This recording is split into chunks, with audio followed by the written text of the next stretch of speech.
আমাদের যে আজকের ভিডিওটি সেটি কম্পিউটারের পাওয়ার সাপ্লাই মানে SMPS এর উপরে। তো এটা একটা SMPS, আমি তারটা খুলে দিই।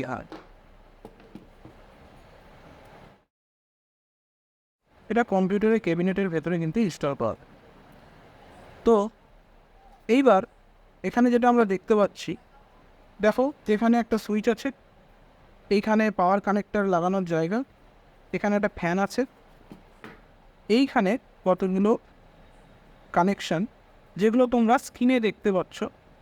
স্ক্রিনে একই জিনিস দেখাচ্ছে, 24 পিন। এখানে 24টা জায়গা আছে। এই যে খোপগুলো তোমরা যেটা দেখতে পাচ্ছ এক এক করে, এরকম খোপগুলো 24টা আছে। তার মধ্যে একটা খোপে কিন্তু কোনো কানেকশান দেওয়া নাই, যেটা হচ্ছে এই খোপটা। এটাকে বলা হয় NC। এর মধ্যে কিন্তু কোনো তার দেওয়া নেই, ফাঁকা এই জায়গাটা। তার মানে 23খানা কানেকশান আমরা এর মধ্যে পেয়ে যাচ্ছি।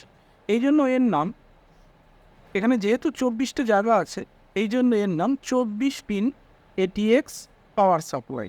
ঠিক আছে, তো এটা 24 পিনের একটা কানেক্টর, যার মধ্যে 23খানা পিনে তার লাগানো আছে, কানেক্ট করা আছে, আর একটা পিনের মধ্যে কোনো তার কানেক্ট করা নেই, যাকে NC বলা হচ্ছে।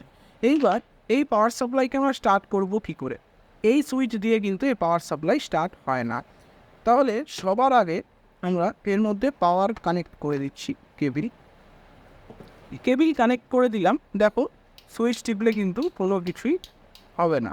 তো অবশ্যই জানতে হবে 1-এ থাকে যেন, 0-তে বন্ধ, এটা তো অনেকেই জানো। তো অন করে নিলাম, এখানে কিন্তু চলছে না। এবার অন করে নেওয়ার পরে চালানোর জন্য আমাদের একটা তারের টুকরা নিতে হবে। একটা তারের টুকরা, যে কোনো তারের টুকরা, দুই দিক থেকে ছিলে তার যাতে বেরিয়ে থাকে এরকম নিয়ে নেবে। আর এখানে দেখো স্ক্রিনে, কম্পিউটার স্ক্রিনে দেখো গ্রিন পাওয়ার অন লেখা আছে। এইবার এখানে গ্রিন তার তোমাকে খুঁজতে হবে। তবে একটাই গ্রিন তার আছে, এই যে গ্রিন তার, এটা কোন খোপে লাগানো আছে তোমাকে দেখতে হবে। সেইখানে এই সোজা তোমাকে সেই গ্রিন তারের যে পয়েন্টটা আছে সেখানে তুমি একটা কানেকশন দিয়ে দেবে। আর তার পাশেই দেখো ব্ল্যাক আছে, যে কোনো ব্ল্যাকে লাগানো যায়, তবে তার আমার কাছে ছোট, সেই জন্য পাশের ব্ল্যাকে আমি দিয়ে দিলাম। এটা যেই দিলাম দেখো এইখানে ফ্যানটা ঘোরা শুরু করেছে। ঠিক আছে, এবার দেখো এই সুইচটা অফ করে দিই। দেখো এবার এই সুইচ কাজ করছে। কেন কাজ করছে? এই যে শর্ট করা আছে, দেখো এই দেখো অন করলে চলছে, কিন্তু এটা যদি আমি খুলে দিই দেখো সঙ্গে সঙ্গে বন্ধ হয়ে যাবে। সুইচ অন করা থাকলেও এটা বন্ধ হয়ে যাবে। তার মানে এটাই কিন্তু এর সুইচ। সুইচ কোনটা তাহলে? এখানে সবুজ তার। তাহলে সবুজ তারে আমরা কিন্তু একটা দিয়ে দিচ্ছি কানেকশন, আর একটা কানেকশন দিচ্ছি ব্ল্যাক তারে। যেই দিলাম সঙ্গে সঙ্গে দেখো তোমরা এখানে কিন্তু ফ্যান ঘোরা শুরু করলো, মানে এটা চালু হয়ে গেছে। এবার আমাদের বিভিন্ন ভোল্টেজ চেক করতে হবে। প্রত্যেকটা তারে আলাদা আলাদা ভোল্টেজ থাকে, সেটা তোমরা কম্পিউটার স্ক্রিনে সাইডে দেখতে পাচ্ছ। ওই অনুযায়ী ভোল্টেজগুলো বেরোচ্ছে কিনা, আউটপুট দিচ্ছে কিনা, সেটা আমরা চেক করব।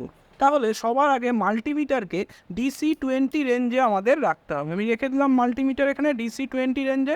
ঠিক আছে, 200-তে রাখার দরকার নেই, কারণ ম্যাক্সিমাম ভোল্টেজ আমাদের কিন্তু এখানে 12 ভোল্ট। আচ্ছা, এইবার মাল্টিমিটারের ব্ল্যাক প্রপটা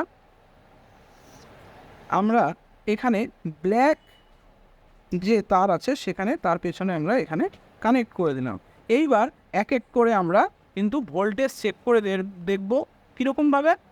এই পয়েন্টারটা নেব, এই প্রপটা নেব, নিয়ে প্রত্যেকটার মধ্যে আমরা চেক করে দেখব। যেমন স্ক্রিনে লেখা আছে অরেঞ্জের পাশে +3.3 ভোল্ট। তাহলে অরেঞ্জ যেখানে আছে সেইখানে আমরা যদি উপরে দিই তাহলে দেখো কত দেখাচ্ছে, 3.40, মানে 3.3 ভোল্টের কিন্তু এটা কানেকশান একদম ওকে আছে, আউটপুট ঠিক বেরোচ্ছে। আচ্ছা, তারপরেই দেখো তার নিচে লেখা আছে ব্লু -12 ভোল্ট। ঠিক আছে, এখানে কিন্তু -ভোল্ট কথা বলা আছে, যেটা কম্পিউটারে ভীষণ প্রয়োজনীয়। সেটা আমরা চেক করে নিই। দেখো -12.30 ভোল্ট দেখাচ্ছে। আচ্ছা, তারপরে আর কি দেখতে পাচ্ছি? রেডে আমরা দেখতে পাচ্ছি +5 ভোল্ট। তাহলে রেড এখানে কিন্তু অনেক আছে, যতগুলো রেড আছে সব জায়গায় কিন্তু 5 ভোল্ট দেখাবে। তুমি দেখে নাও চেক করে। তাহলে আমরা দেখি এখানে একটা রেডে আমরা দিলাম, এখানে আমরা কানেকশন যখন দিলাম তখন দেখছি আমরা 5 ভোল্ট বেরোচ্ছে। আচ্ছা, আর কি? পাশেই রেড আছে, এখানেও 5 ভোল্ট বেরোচ্ছে।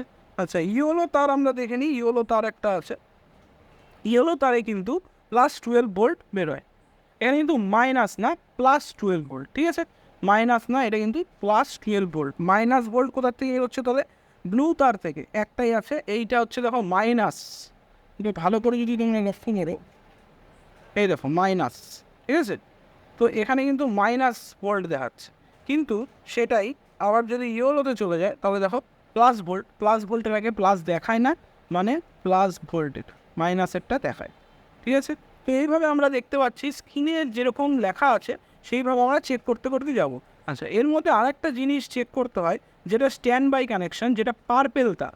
এখানে দেখো বেগুনি রঙের একটা তার পাবে আমরা, এই একটা বেগুনি তার আমরা পেয়ে যাচ্ছি, এই যে বেগুনি তার, ভালো করে দেখার চেষ্টা করে, এই বেগুনি তারের সোজা যে কানেক্টরটা আছে সেখানে যদি আমি পয়েন্ট করি তাহলে দেখো এখানে কিন্তু 5 ভোল্ট দেখাচ্ছে, ঠিক আছে, 5 ভোল্ট দেখাচ্ছে। এটা কিন্তু স্ট্যান্ড বাই। কম্পিউটারে SMPS যেমন ফ্যান এখন ঘুরছে, ফ্যান তো ঘুরছে দেখো, এই যে ফ্যান ঘুরছে, তো ফ্যান ঘোরা অবস্থাতেও 5 ভোল্ট দেখাবে। আবার এই কানেকশান মানে অন্য আউটপুটও সব দিচ্ছে, সেই জন্য ফ্যান ঘুরছে। ফ্যান না ঘুরলে কিন্তু কোনো আউটপুট দেয় না, শুধুমাত্র স্ট্যান্ড বাই দেয়। স্ট্যান্ড বাই মানে কি, SMPSটা কাজ করতে পারবে কি পারবে না সেটা কিন্তু এটার মাধ্যমে জানা যায়। মানে SMPS যদি আমি শুধু কানেকশান দিই, পাওয়ার সুইচ অন রাখি, ওই সুইচটা অন রাখতে হবে, সুইচ অন রাখি, এটা যদি শর্টটা সরিয়ে দিই, দেখো ফ্যান কিন্তু বন্ধ হয়ে গেল, অন্য কোনো তুমি কানেকশানে আর ভোল্টেজ পাবে না। দেখো ভোল্টেজ পাওয়া যাচ্ছে না, ভোল্টেজ পাওয়া যাচ্ছে না, কিন্তু স্ট্যান্ড বাইতে কিন্তু তুমি সব সময় ভোল্টেজ পাবে। দেখো স্ট্যান্ড বাই, স্ট্যান্ড বাই মানে ও সব সময় আছে, এই দেখো। এবার এখানে কানেকশনে দেখো এখানে কিন্তু 5 ভোল্ট আছে, ঠিক আছে। তার মানে স্ট্যান্ড বাই ভোল্টেজ ওকে থাকা মানে এ শর্ট করার পরে চলার চান্স সব থেকে বেশি। তো এরকম 100% গ্যারেন্টি নেই যে স্ট্যান্ড বাই ভোল্টেজ আছে শর্ট করলেই চলবে। এরকম অনেক কেসে দেখা গেছে যে স্ট্যান্ড বাই ভোল্টেজ আছে কিন্তু শর্ট করলে SMPS চলছে না, তখন ভেতরে অন্য প্রবলেম থাকে, সেটা আমরা অন্য কোনো দিন ভিডিওতে দেখব। কিন্তু স্ট্যান্ড বাই ভোল্টেজ মানে কি সেটা ক্লিয়ার হয়ে যাওয়া দরকার। স্ট্যান্ড বাই ভোল্টেজ কিন্তু কম্পিউটারের জন্য খুবই দরকারি, তাছাড়া কিন্তু কম্পিউটার অন হবে না, ঠিক আছে। তো এই স্ট্যান্ড বাই ভোল্টেজ আমাদের খুব দরকার, যেটা SMPSকে শর্ট করার আগেও থাকে। মানে অন্যান্য ভোল্টেজ কিন্তু এখনও জেনারেট হচ্ছে না যতক্ষণ না আমি শর্ট করব গ্রিন এবং ব্ল্যাক তারকে, তার আগেও স্ট্যান্ড বাই ভোল্টেজ কিন্তু থাকেই। এবার দেখো আমরা আবার শর্ট করে নিই, তো ব্ল্যাক এবং গ্রিন তারকে আমি যখনই আবার ছোঁয়াবো তখন কিন্তু এই যে ফ্যানটা আবার ঘোরা শুরু করলো। এবার কিন্তু অন্যান্য ভোল্টেজগুলো জেনারেট হয়ে গেছে, যেমন অরেঞ্জে 3.3 ভোল্ট, রেডে 5 ভোল্ট, এখানে ইয়েলোতে 12 ভোল্ট, ব্লুতে -12 ভোল্ট, এবং যা ছিল পার্পেলে সেখানে কিন্তু 5 ভোল্ট আছে, ঠিক আছে। এইভাবে কিন্তু আমরা SMPS চেক করবো। আর একটা চেকিং পদ্ধতি কি, দেখো CPU এর এই কানেক্টরও তো চেক করতে হবে না। দেখো আমরা কিন্তু এক জায়গায় কিন্তু ব্ল্যাকটা লাগিয়ে রেখেছি, এবার এটাও চেক করে দেখবো। এর ইয়েলোতেও 12 ভোল্ট দেখাবে, এখানেও দেখাবে। তো সেমভাবে সাটা পাটা যে কানেকশানগুলো আছে সেগুলোও চেক করবো। সাটাটা এখন লাগে, পাটার দরকার নেই, এখন লাগে না। তো এখানে দেখো রেডে 5 ভোল্ট দেখাবে, আর ইয়েলোতে 12 ভোল্ট দেখাবে। সেমভাবে আরেকটা কানেক্টারও আছে এখানে, এখানে দেখো লাস্টেরটা ইয়েলোতে 12 ভোল্ট দেখাবে এবং রেডে 5 ভোল্ট দেখাবে। তো এই ছিল আমাদের SMPS চেকিং পদ্ধতি। তোমরা নিজেরাই SMPS চেক করে দেখতে পারো। কখন কম্পিউটার যখন চলছে না কোনো কাস্টমারের বাড়িতে, কম্পিউটার ডেড প্রবলেম, তখন সবার আগে কিন্তু আমরা SMPS চেক করি, কারণ মাদারবোর্ড পর্যন্ত পরে যাই আমরা, আগে দেখি SMPSটা ঠিক আছে কিনা, সমস্ত ভোল্টেজ ঠিক আছে কিনা। তো এইভাবে কিন্তু একটা SMPS চেক করা হয়।